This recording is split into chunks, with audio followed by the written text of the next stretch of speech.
Welcome back to the Spring 2021 Be Ready Utah webinar. And we are entering into our final hour. And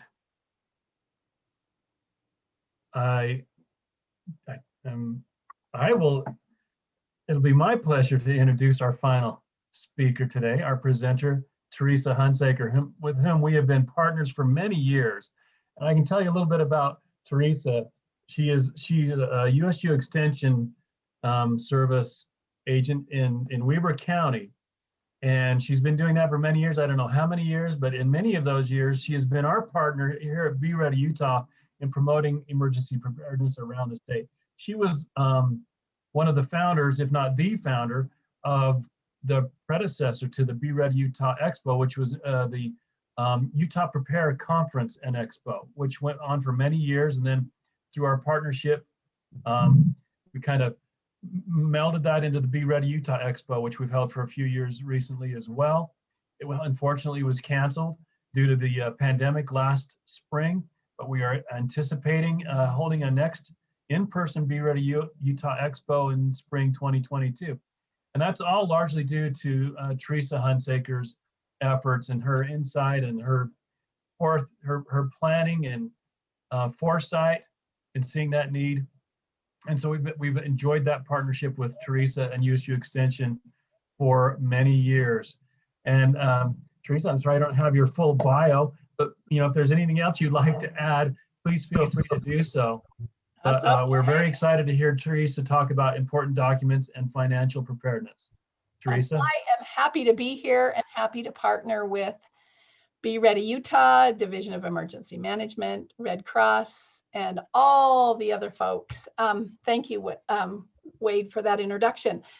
I do want to give you a little bit of an introduction as to USU's involvement in preparedness in the first place.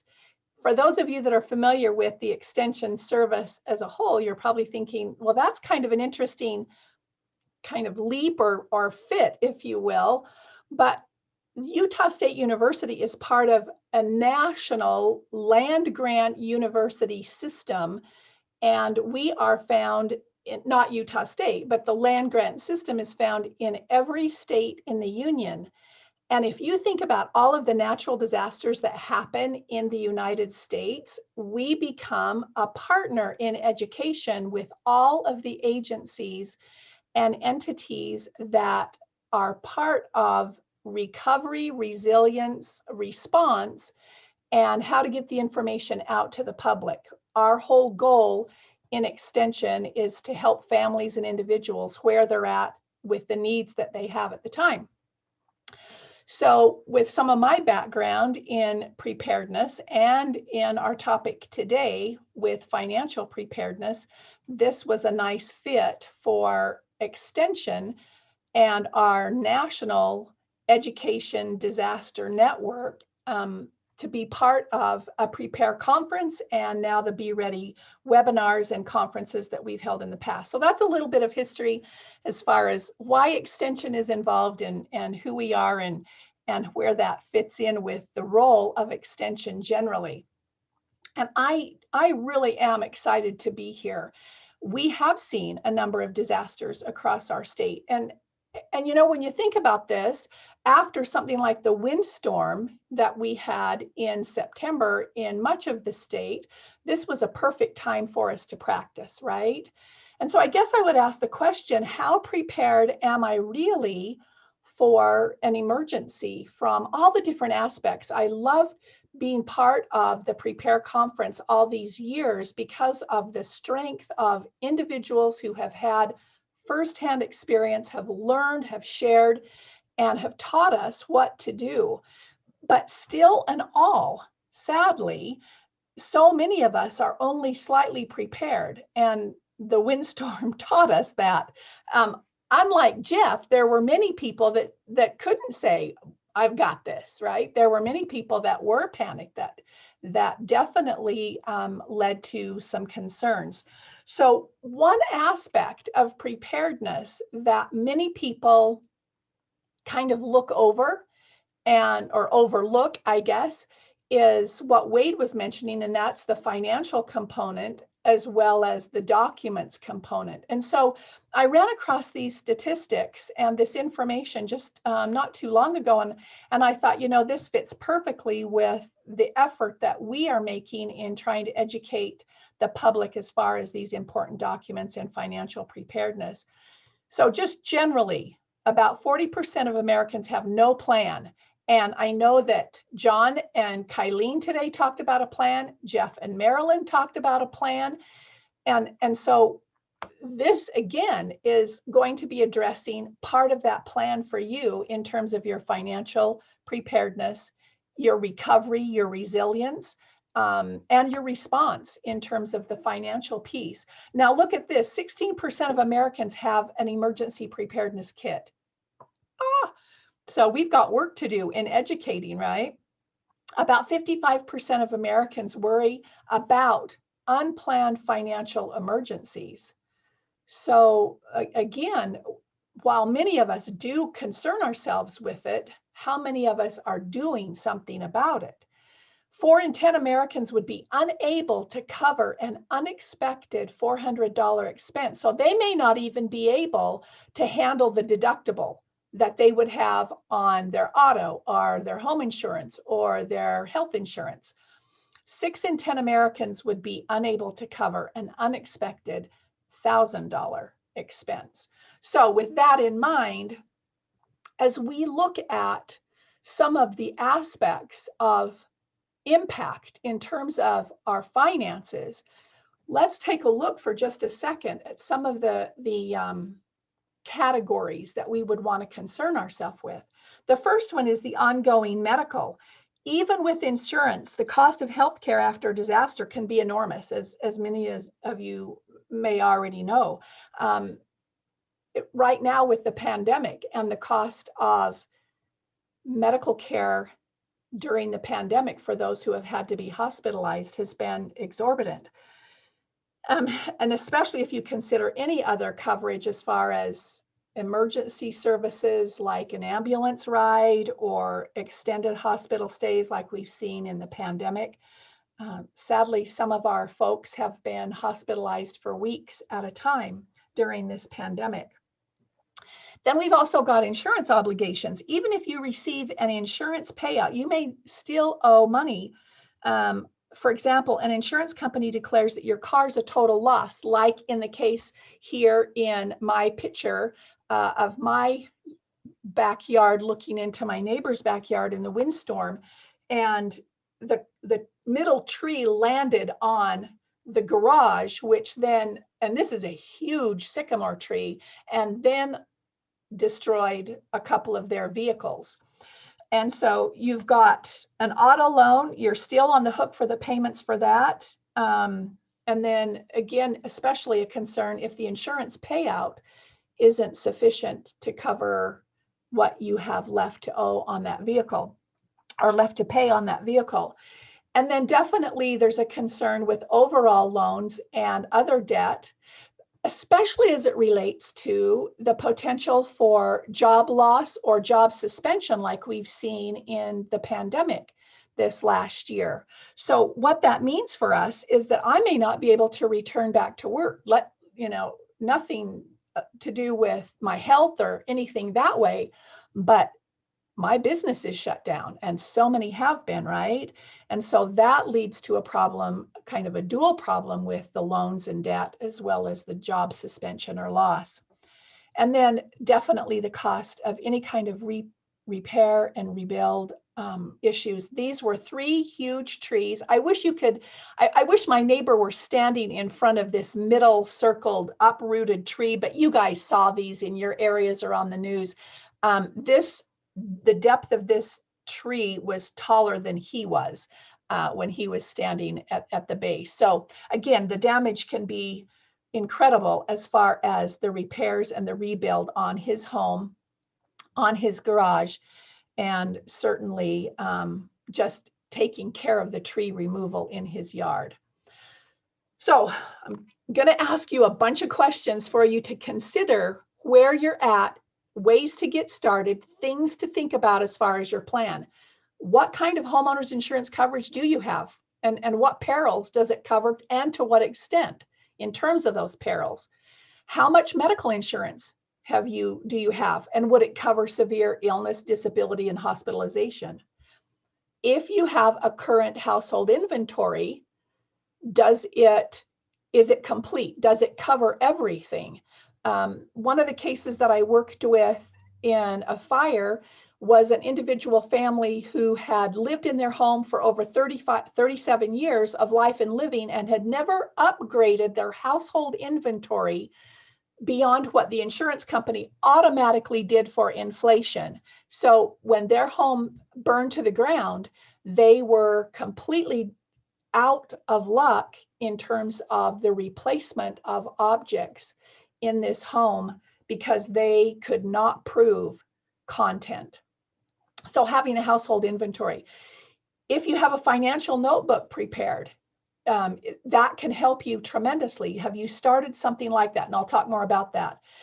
Do you know if you have life insurance policies that are adequate to cover the needs of your family if you should die?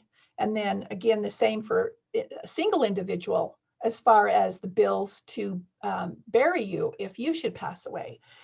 And do you know if you have an emergency savings account and how much is even in it? Is it enough to cover at least a couple of major deductibles that you might have? Your auto insurance deductible, maybe your medical or health insurance. A couple of more questions. Is your filing of your tax returns a major disaster all by itself because you can't locate papers, receipts, proof, all of those kinds of things? Have you considered what you would need to happen if suddenly you became incapacitated? I have a very good friend whose husband got very, very ill while they were in Florida visiting Disney World. He had to be hospitalized. It was weeks. And she stayed there with him, and all of the bills still needed to be paid. And so how does life go on with a couple of the older kids who didn't know anything about maintaining the house and the home? Have you ever forgotten to pay a bill because you misplaced it, or something like that? Can you put your hands quickly on your insurance policies even? Do you ever find yourself searching through mountains of paperwork for just a simple receipt? And have you considered how critical important papers and documents really are in the time of an emergency? So why the plan then? The plan is for being able to save hours of worry, to help you be able to have that peace of mind that Marilyn mentioned at the very end of her presentation just moments ago. Definitely the financial piece here, by having a systematic plan in place and think about the cost of things engaged and potentially impacted by major disasters and or in the case of the pandemic, financial loss. Having a systematic plan can help me in financial recovery. So our whole focus and our whole emphasis as part of this is to help us respond, help us to be resilient, and help us to recover. We want to be able to, through a systematic plan, protect our property, our health and our life, our family and loved ones, definitely our money, and definitely our identity and our records. So all of this now boils down to important documents and how we can maybe start to put together a plan that would help us. So if you will just think for a second with me about two parts of these documents. The first one is if I am at home, stay at home, organized with my documents, okay? The second piece to my important documents and my financial security is going to be the component of if we had to evacuate. And Jeff mentioned this, as others have mentioned, the evacuation piece. What do I do? In the case of a number of my neighbors in the windstorm, they were not able to be back in their home. Trees literally fell on their home, destroyed their home. The neighbor right through my back fence was out of the house. They could not safely live in the home, as well as a few other neighbors in my area. So evacuation. So I'm having you look at your preparations for your paperwork and your financial preparedness from being able to stay at home and what I have organized generally at home, as well as what I would need to take with me in an evacuation. So the first place to start in either one of these scenarios is the major document look. Where are things? Do I have them? Have I started to collect them? Do I have a filing cabinet? And then to start breaking down the piles by category, things that would relate to medical and health insurance, as well as maybe my own medical history, especially if you have any kind of prolonged, chronic, or ongoing health issues, concerns, medications, that kind of thing. Then your financial records, as well as then your personal records. And then when you've got those categorized and kind of in a stack or place or whatever, replace lost documents and start now while things are at peace, if you will, to replace any of those lost documents and to go to the sources for those, whether it's your birth certificate or your social security card or anything like that. Along with then this process of collecting is the question of where am I going to store this and how long am I going to keep it and all of those kinds of things, which I will get to because I know that's what's been kind of itching at the back of your mind as well is, okay, now I'm getting it all together. What am I going to do with it? And then also, have you started or will you start an emergency savings account and then start to add to it more consistently every single paycheck? Be more diligent in building a little more hefty, if you will, savings account. Our recommendation, and the pandemic has taught us this, 3 to 6 months of very basic living expenses. And I know that that number may scare a bunch of us. But again, if I'm systematic and if I'm consistent and I plug away at it a little bit at a time when it's non-emergency situation, then I'm obviously going to have more peace of mind and financial security when I need to draw from it. And then identify any top priority documents as far as where I'm going to store those. So what to keep? In terms of your financial records, you'll want to keep savings account statements, mortgage papers, loan papers, credit card statements, retirement, will, deeds, titles, insurance papers, all a category in and of itself. Definitely taxation and your current tax year needs, receipts, as well as storing 5 to 7 years of past tax returns. Anything that's related to contract work is going to be part of your obligations for important papers to keep. So water, internet, utilities, lease agreements, rental agreements, adoption papers even. Identification, again, this is part of your personal records, but passport, travel visa, fingerprints, military papers. I'm going to help you divide this down where to store it in just a second. Don't panic because you're starting to, I know. Copies of driver's licenses and your social security card. Hopefully none of you are carrying your social security card in your wallet. Medical records, medical history, medical consent forms. Yesterday we had a fabulous presentation from Karen on medical consent forms and how necessary those are, especially for any minors that we may have. If I'm incapacitated and I have a minor child living in my home, and I'm not there, who have I given permission to for any kind of okay for some kind of medical care that needs to be taken when I'm not there, right? Who else have I given permission to make those decisions for me? Immunization charts, huge. This is one that a lot of people don't have good records on, is their immunization. And in the case of a lot of places that we found in the South, especially where there's definitely large amounts of water for long periods of time, there is the concern for some of the pathogens that are transferred in that manner. And so we are concerned that people's immunizations are caught up and that we know what those are.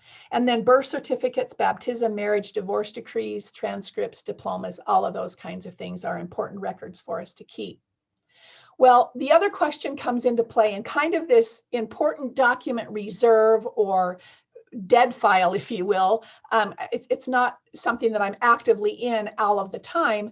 How long do I keep some of these, and how, and how do I store them? And so let's just address for a second some basics. And again, this information is found in a number of different places, but please feel free to take notes here. Canceled or bank statements for about 6 years. This is for tax purposes. Canceled checks, 6 years. Contracts, keep until, updated. Credit card accounts until updated. Any home purchase and home improvement things, for as long as you own the property, is how long you need to keep those. Investment records until they're sold. Loan agreements until it's paid in full. Real estate deeds until it's transferred. Receipts for large purchases, keep until it's sold or discarded. Service contracts until the expiration. Tax returns, 6 years. Vehicle titles, keep until sale or disposal. And then a will, keep until it's updated. And the same with your insurance records. All right, so now I've got all of these collected. I've shredded ones that are past the time frame that we've given today in the chart, and now we're saying, okay, where do I keep them? So we look at 4 main areas, and some of my colleagues across the United States that are part of the Extension Disaster Education Network that I'm a part of have learned a lot in terms of the storage locations for originals and documents.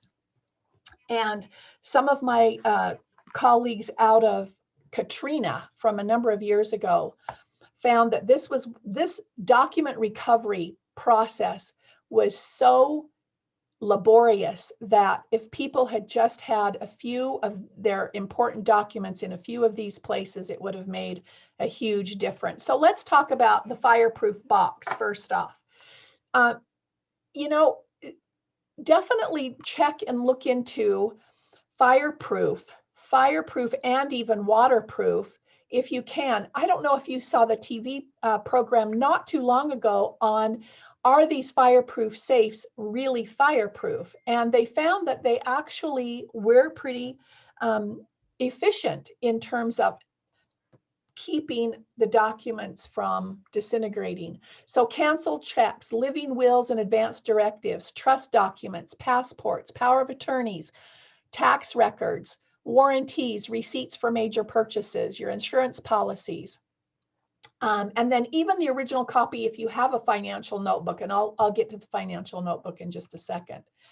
In a safe deposit box, some of your originals may be where you'd want to keep them is in the safe deposit box. So your titles, your home title or deed, as well as automobile titles, death certificates, military records, education degrees, birth certificates, your household inventory, stocks and bond certificates, citizenship papers, property deeds, as I mentioned, marriage documents, and then any back tax records if you feel strongly about keeping those in the safe deposit box. Some people feel like a fireproof safe is sufficient.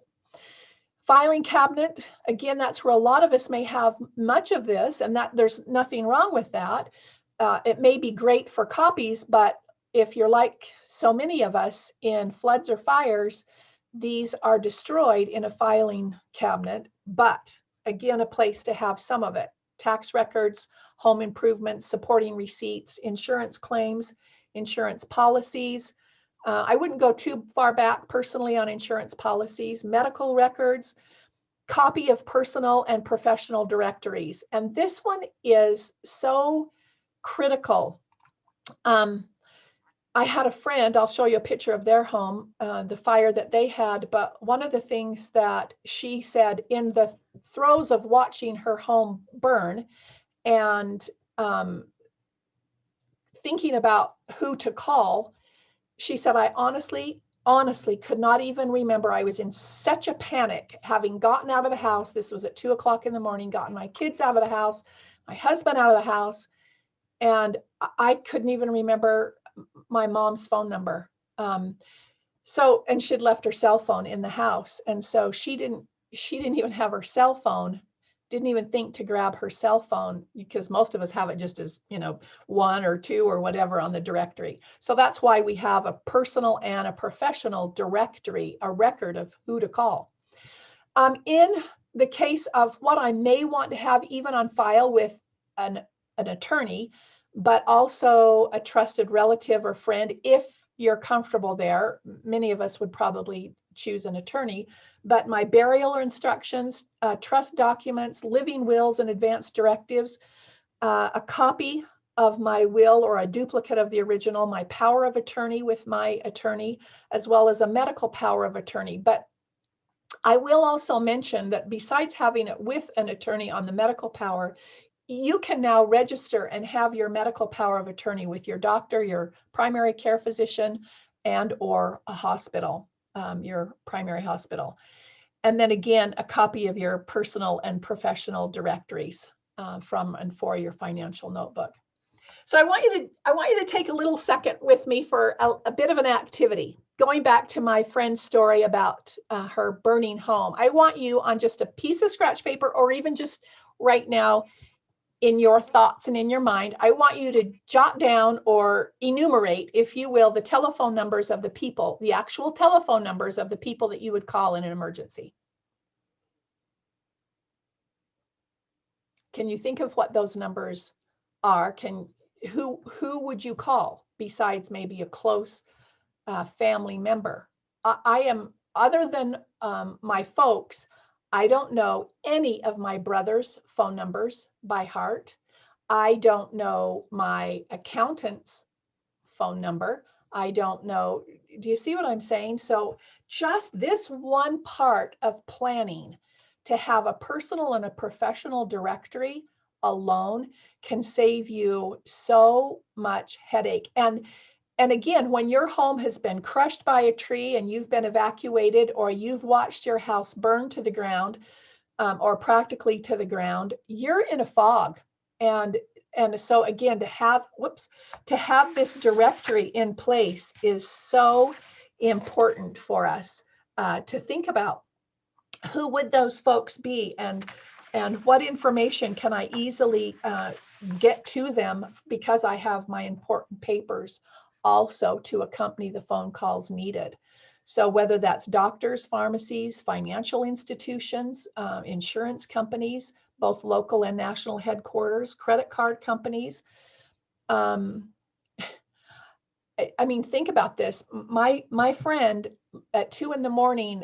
went out without purse, cell phone. I mean, she literally was happy to get her kids out of the house, and all of them out of the house. So she didn't have her credit cards, even they melted, in the fire. So again, this all is critical, and the list could go on. And so we want you to make it personal to your particular situation and who you would call. All right, that being said, then we've got things organized in our home. We have things maybe put in safe deposit boxes where needed, and an attorney where needed. So we've got our documents prepared. But what do I do with an evacuation situation? Because if I'm in a safe deposit box, do I have the keys to the safe deposit box with me? Do I have, if I'm in a fire situation and things are burning in my house? So you can see that what we need is documentation. And this is, by the way, a picture of my friend's, the front of her house. You can see that it's just the facade of the house. All of the back of it's all burned. You can see straight through the house. But copies of these important documents, okay? So again, this helps me with identity theft, and potential scams and things that way. This also helps me with my finances and dealing with my insurance companies, insurance adjusters, all of that. So these are going to be copies. Now, whether it's actually copies put, and kind of to the back of me, you can see my grab and go box. That's literally my grab and go box. That's part of my bug out kit that goes with us when we have to evacuate, and we have had to evacuate our home before. So these are not going to be originals, folks. And there is a great website that has been put together. Marilyn Albertson took this from Susan Cosgrove out of the Katrina situation. And we have, I think, a great fact sheet that can be helpful for helping you know what to put in a financial notebook and or an evacuation or bug out kit or grab and go box is what we call it. So mine is in back of me. But we also want you to think about cash. And in many of these emergency situations, and so many of the folks here today could have given us scenarios of where life was shut down, so to speak, because of the type of emergency. I couldn't get to my financial institution to get cash. So also on top of my grab and go box are a couple of containers that may carry cash, places to stash cash in my home, or to be part of my bug out kit that would hold cash and not be suspect for carrying a lot of cash. And again, how much cash you carry is completely up to you. But again, I'll want to have a directory. I'll want to have photos. I know that Jeff mentioned being in the Japan earthquake, but the tsunami taught us how important family photos were in terms of separation and identification of family and family members. And so to even have family photos is an important part of this. Photos not only of your household inventory, photos of your pets, photos of your children. There's so much that can go into this. Now, this may be scary and you think, wow, that's a lot of material to go in a grab and go box or a bug out kit. But mind you, some of this may be on a thumb drive or burned onto a CD. Now, there's pros and cons with every form of protection that we would keep with some of our documents. And there's websites and places that can help us on the cloud and encryption and things like that. But again, I want to have some of it at least, maybe laminated, some of it, easy to get to in some form in that grab and go box. And so that's why mine is the size that it is, but it certainly doesn't contain everything because I have used the cloud, I have used thumb drives or that type of thing. But don't forget even keys to your safe deposit box. That probably ought to be part of your grab and go kit if there were documents that you would need to get to at your safe deposit box. And then just lastly, as far as taking some of these copies, and even if you could just have a financial information binder, what would that look like in terms of having vital docs and financial documents, your personal directory? Again, this is copies. And I mentioned a place to go for encryption, and that is listed here, and it is with protection that for some of that information and identity theft, which is so rampant right now, we may want to go to the encryption mode for some of the things that we have stored. All right. So in a disaster, kind of the steps that we would take is we would need to take in terms of our financial security and taking care of our finances is to contact creditors and address the bills that still need to be paid and how you're going to go about paying them, contacting your insurance company, revisiting your budget and cut all unnecessary expenses. This is in the recovery process. Use that savings that you have put together, emergency savings built up. Use that carefully, even at the time that you need to draw on it. I've seen some, well, I can tell you because I do finance counseling for individuals that there were many people who thought that the pandemic couldn't possibly last as long as it has. And so they kind of lived life on their savings account as they would have normally lived life, and they were without work much longer than they thought and drew down more of their emergency savings because they weren't frugal at the beginning, thinking they'd certainly, be back on their feet in no time at all. So again, a concern for financial preparedness. You've got to keep an eye on your investments, even in the recovery and resilience piece of a disaster.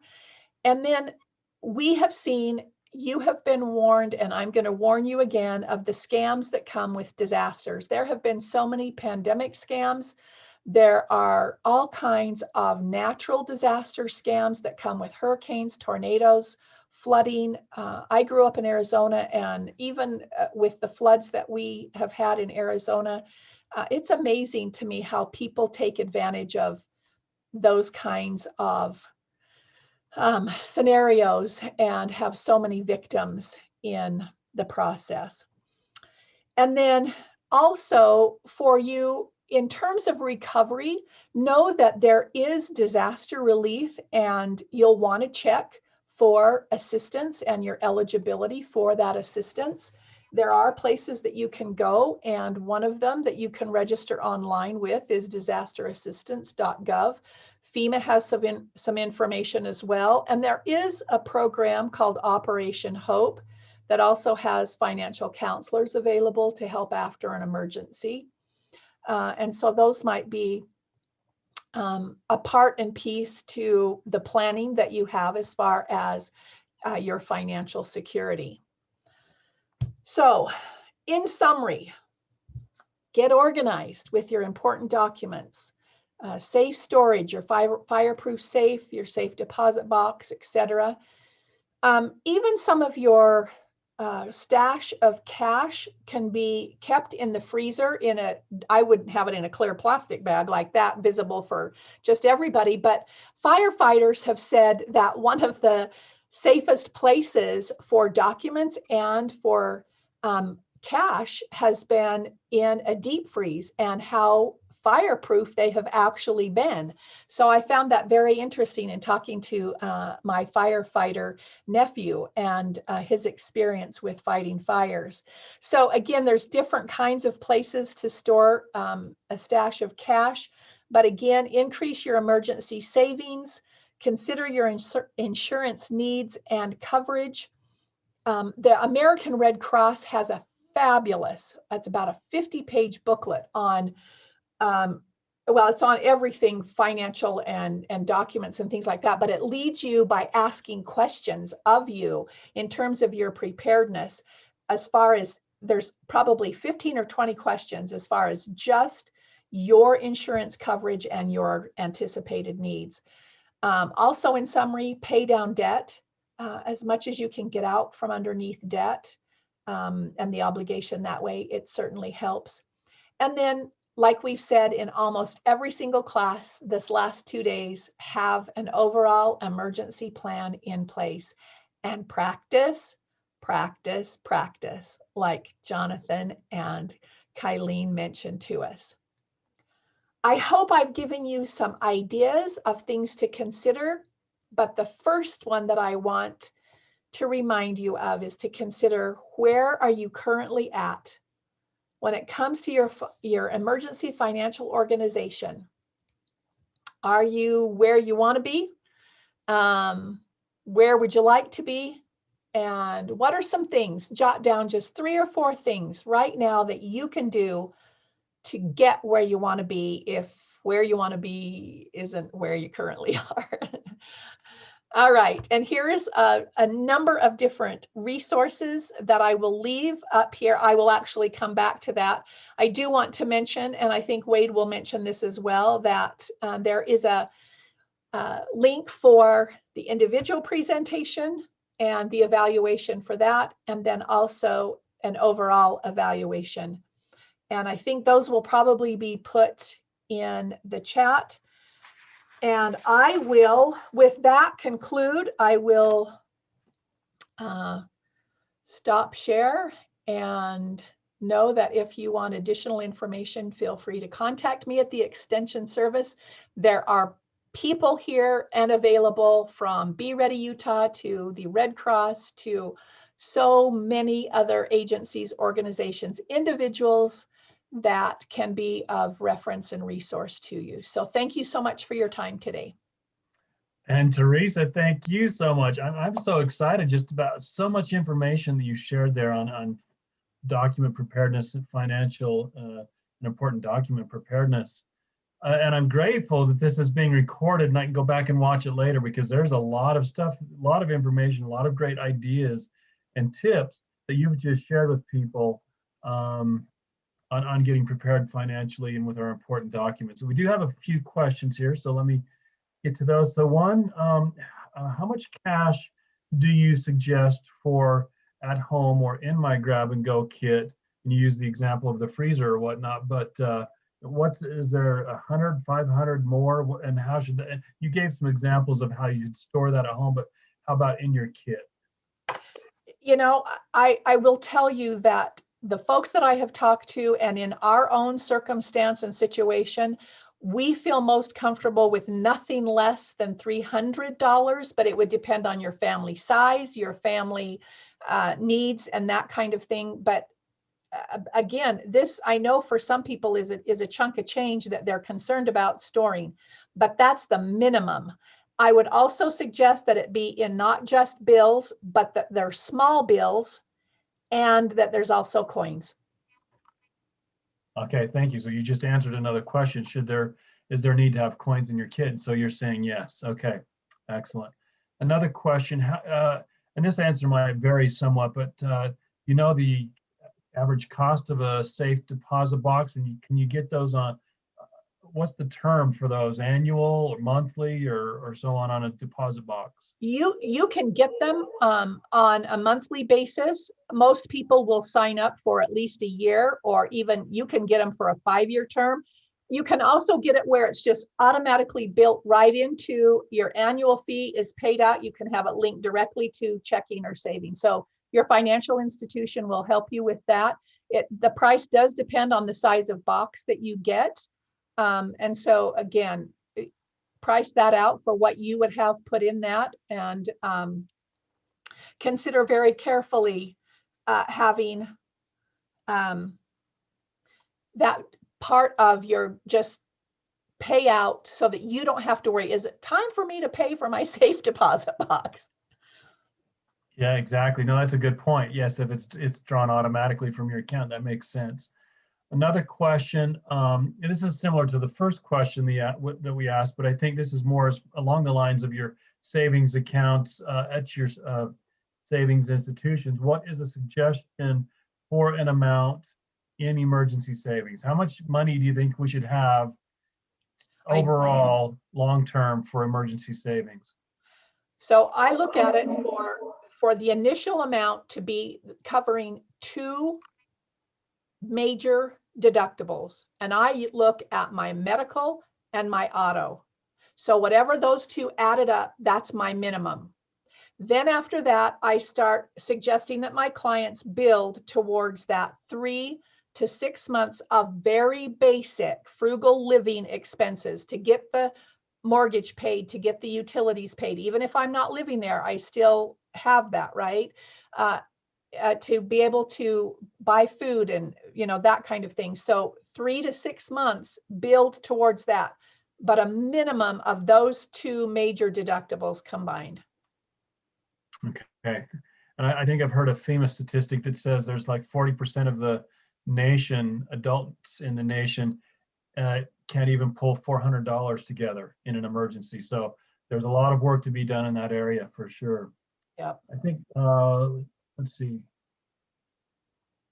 Comment first of all, and then another question here. This person says, my daughter and I think you've talked about this a little bit, but my daughter and I scanned and downloaded all the cards from our wallets, front and back sides, onto a flash drive. She has a set and I have a set. So just a comment there. And then a question, any thoughts on storing precious metals at home? Is that part of our, should that be part of our emergency plan, financial You know, plan? I'm going to tell you that is something that is recommended, and you're going to want to have a secure safe in the home for that, quite frankly, is my opinion about that. I do know that financial institutions in their safe deposit boxes discourage you from keeping them in there. Although they cannot know what the contents of your safe deposit box are, you are still discouraged to not have precious metals. So where we are concerned and people are storing their precious metals, please make sure that it is secure. Please make sure that it is safe.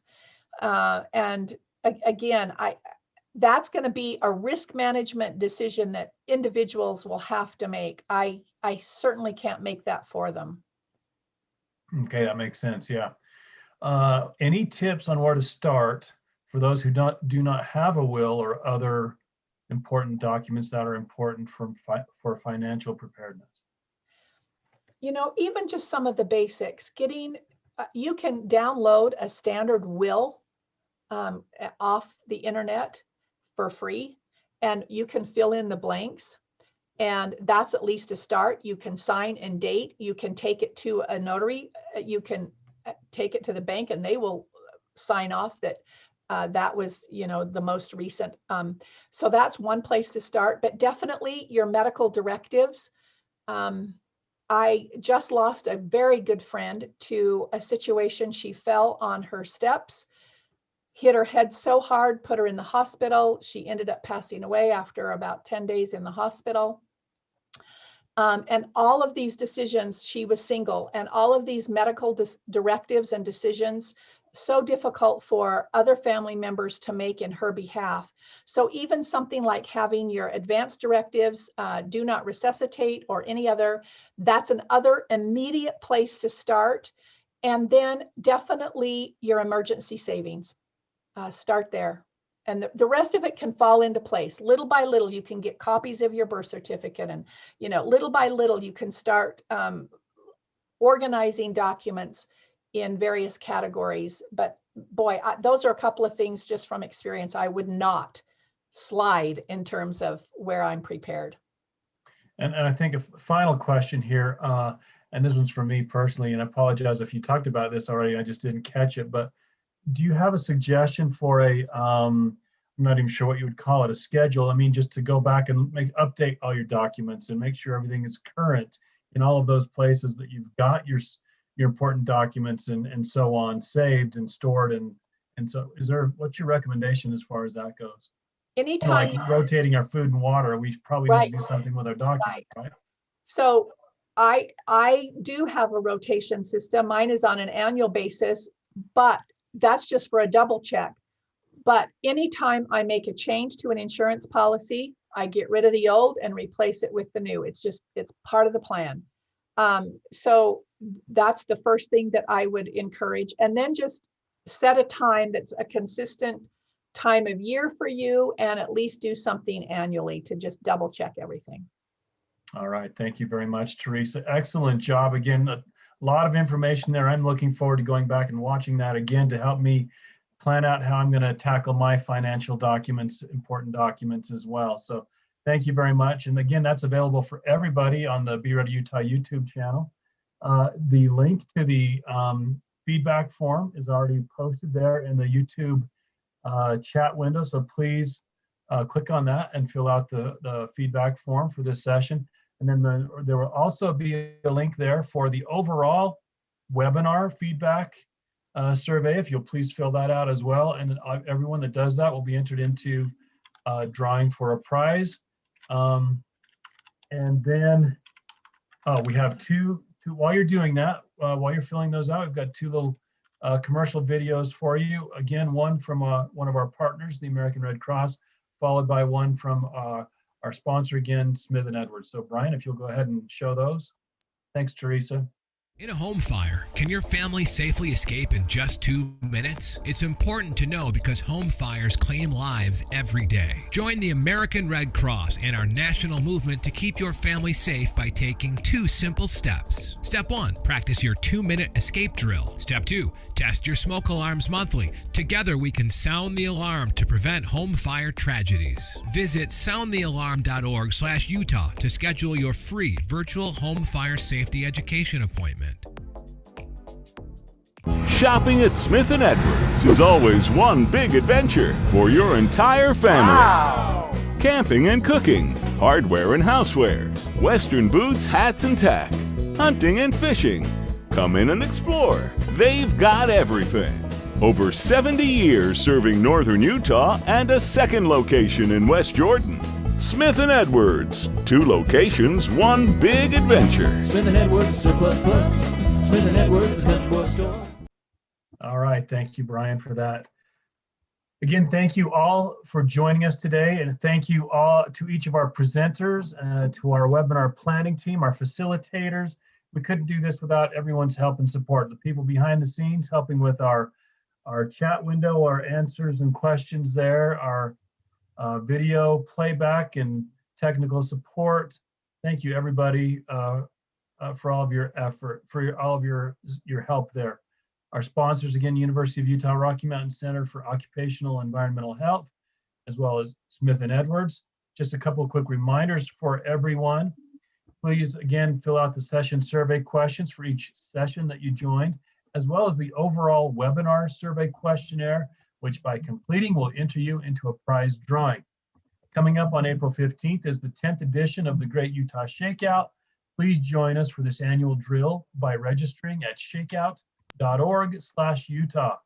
Practice that drop, cover, and hold on drill. It can save lives. Also go to bereadyutah.gov for emergency preparedness information. Go to our Be Ready Utah YouTube channel to watch the complete version of the interview with Governor Gary Herbert and the creation of Be Ready Utah. And finally, watch for another Be Ready Utah webinar next fall, probably in the September timeframe, National Preparedness Month.